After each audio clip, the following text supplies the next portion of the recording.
Hey campers, George here, back in the man cave. Just sitting here finishing off a project. I'm almost done with it.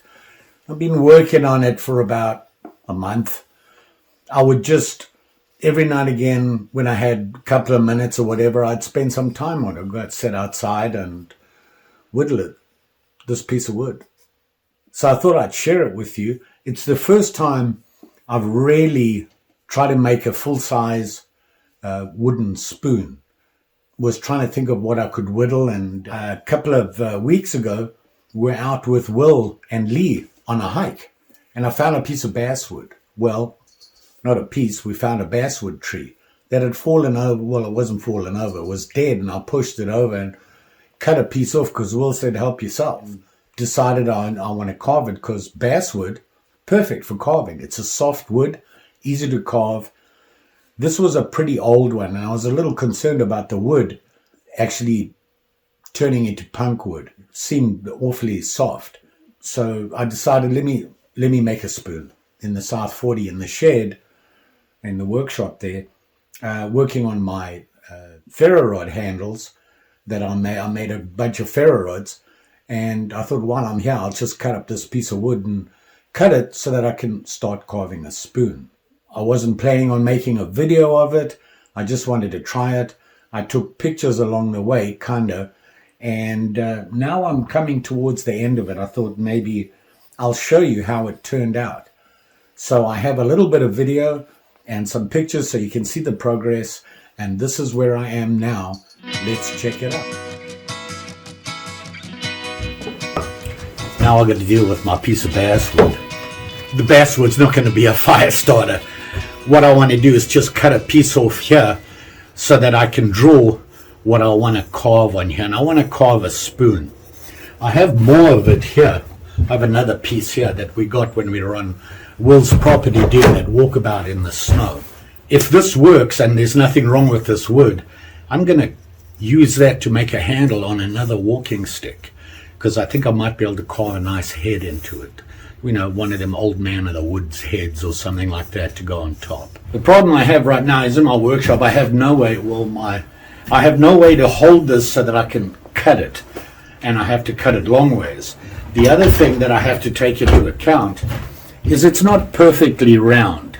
So I had to decide where I'm going to cut that piece off and where the bowl of the spoon is going to be. And I wanted it on the bigger part here. You can see this goes a little teardroppy here. So I'm going to cut it off here, and then that'll give me enough room to make a nice deep bowl. See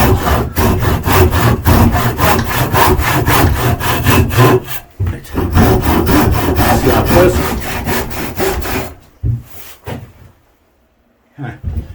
I missed. But there you go.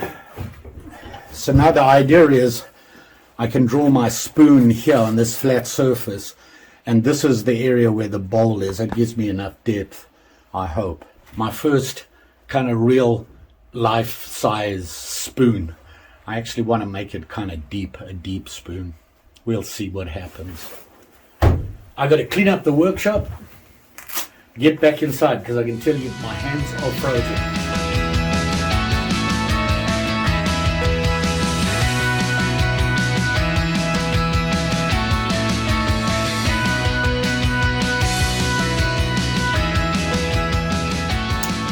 So as you saw, I went through and just carved at it, and I got it down to where I wanted it. And all I've been doing now is I just sandpapered it with some heavy grit. It was actually 80 to get it down as much as I can.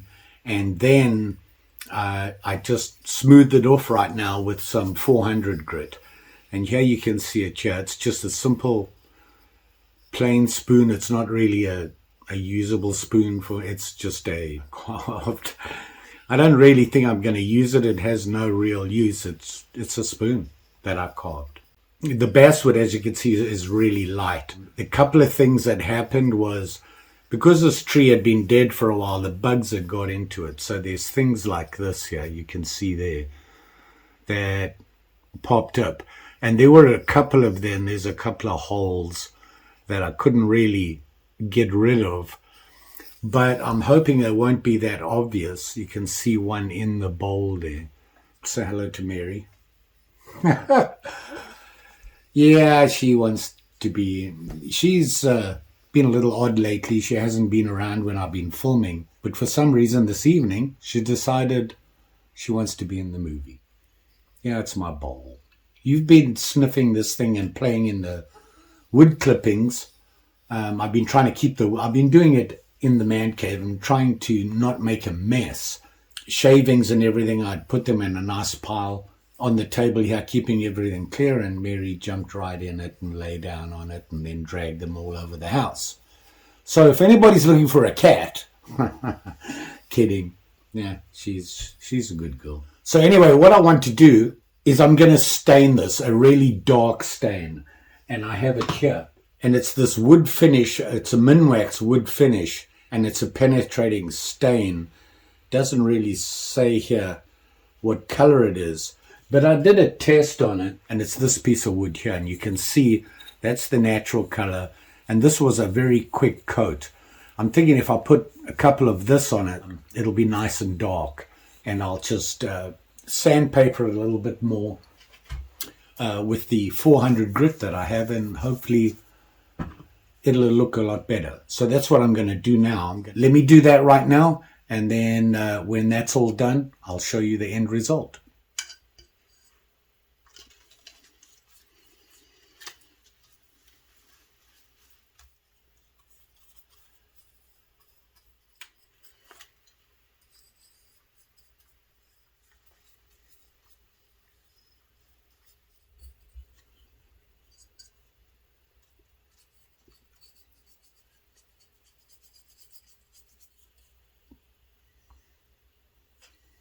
So I let the spoon sit overnight, and I used this stuff, which is basically the same stain that I used to do my shells. The wood was different. Basswood, like I said, is very light, easy wood to carve. It's soft. I put one heavy coat on, and here's the result. Look how dark that is. And that's just one coat. I think I'm going to sandpaper it a little bit with some very light grain, high grain sandpaper. Smooth it out and see what it looks like. If it lightens it up a bit, good. If it doesn't, it's not a big deal. I'm kind of comfortable with, I kind of like the color. It's different. And you can see how, interestingly enough, I put the same amount everywhere, and yet in some areas it's lighter, and you can see it right through all the way. And on the front here, you can see it's light on the inside as well. So I thought that was interesting. Now, like I said, this isn't going to be a utensil I'm going to use. This for me was, can I do it?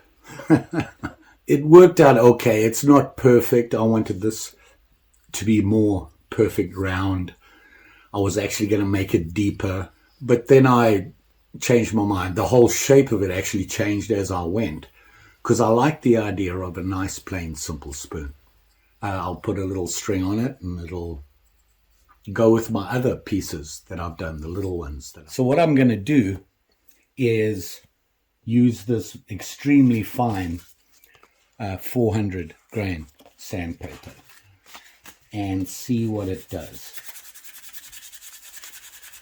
So I'm not going heavily over it. I'm just picking up some of the stain off really, and I'm just going to go over it. Just work it a little bit. I don't want to do a lot. I'm not trying to go through the stain. I'm pretty sure it's sunk deep in it, because I didn't realize it would go that deep, because basswood is so soft. So as you can see, I'm just giving it a good coating with the sandpaper. It's not making a huge difference. It's lightening up some parts more than others, but that's okay. See, here it is here now. Now it's a little lighter. not as dark. You can see there. See if I can. There you can see it probably better there. So I think I'm going to put some acrylic on it just to give it a little bit more strength. This is pretty thin and it's not going to, I don't want to put too much pressure on it, but if I can put some acrylic on there and it'll give it some support. Now there's a lot of problems with it, and you can see there's holes. Now if I was planning on using this, see that? Those are bug holes. And if I was planning on using this as an actual tool, I would have filled them in somehow, using maybe sawdust and some acrylic or something. And surprisingly, there was a lot of holes like that. You can see they're all over. Here you can see it on the hand, on the end piece here. Pretty obvious there. And then I thought, you know what, I'm just going to leave it. It's the way the wood is. It's the actual wood. Do I want to change it? Not really. Now I still have a lot of that wood left. Well, not a lot, a pretty healthy piece left. And the next project I was thinking was carving a head for my walking stick that I have a couple of different heads for. So there you have it there, and I'll put some acrylic on it. I just worked on it when I felt like it, did a little bit more. It took, if you think about it, the piece of wood was, you know, just one piece. That way I had to get rid of all this, and I decided I wasn't going to cut it. And basically these are the tools that I used. I had my spoon knife. I used this, which is my Mora carver here, and I used this to do getting rid of all that extra wood. It took a long time to do, but you know, the whole idea for me was something to do pass the time. And then I did some of the finer stuff with my Hutzel's little carver here with that really delicate blade. Then when I was done there, I took some heavy grain, very heavy grain, 80 grain sandpaper, and got rid of it in a rough. Say hello to Mary. Where's my knife? You're standing on it, Mary. Be careful.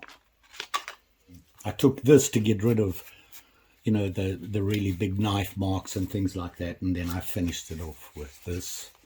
I'm going to put the acrylic on, and let's see how it looks after that. So I put the acrylic on. Didn't work as well as I wanted it to. To be honest, I'm not really concerned. This guy was a test for me. I wanted to see what it takes to make a real spoon, not a real spoon, but a full-size usable spoon. The other ones I've done, these guys here, you can see them. You know, they're small, they're tiny, they're not a real spoon. You could probably use it as a sugar or coffee spoon or something like that. They were fun to do. The reason they were this small was I just happened to buy some wood on Amazon, some basswood, and they came in pieces about this size, which was all I could find. And it was fun doing this. They didn't take very long. They were fairly easy to and really pretty basic. Then I found that basswood out at Will's. Like I said, I wasn't planning on making the video. I just wanted to see if I could do it. Here's what I figured out. This is a pretty plain spoon. I wanted a big bowl because I thought it would be easier to do. And then I thought a thick handle would be kind of boring. And then on the end here, I kept it plain. I wanted kind of a same shape thing. So there you have it there. And that's what I landed up doing. Things I found out, this wood wasn't 100%. It was almost beginning to go to punk wood. So a lot of the times when I was carving, it kind of chipped or like broke into little pieces. But I worked my way through it, and I wasn't worried about the end result. I wanted to see if I could get there and how to get there. Why a spoon? Spoons are fun to carve. One of the reasons is, think of the different variations you can get out of a spoon. This can change. You can do whatever you want with this. You could make it pretty, change the shape, the thickness, drill a hole through it, make it a loop. The handle, thin, thick, flat, square, round, depending on what you want to do. I like to cold roast. I learned about that, and I like that. I just don't know where to do it. Maybe on another spoon you have a flat handle and you can do some cold roasting on it or on the end here. The bowl, it could be long, deeper, rounder, elongated, square, all different ideas. There's so many different variations you can do on this. And you know what? They're fun to do. I get up, I'm an early riser, and I'll go outside with a cup of coffee and my knife, grab a stick and start just whittling away at it while I'm having my coffee and starting my day. Well, if I have some basswood and I have an idea of what I want, I can do that. And I got to tell you, whittling for me is very relaxing. It gets my mind relaxed, and it's a good way for me to start or end the day. That's why I did a spoon. And that's why I just wasted 15 minutes of your life. I thought you'd like to have a look at it. I'll be doing some more different things, ideas that have come up. I just got to sit down and draw some ideas. Don't forget, like, share, subscribe. You know the story. Pretty sure I'll be back again with something else. Got a lot of knives out there. I'm thinking about going fishing today and camping and starting to plan my summers. I would like to do a lot more camping and take the kayak out. I miss my kayak. I haven't used it in over a year. Actually longer than that. Need to get it out. Miss my hobby. So there you go. You all be safe out there, especially when you're whittling. I got more nicks than I care to talk about. Just say, take care, and I'll see you again soon. Bye.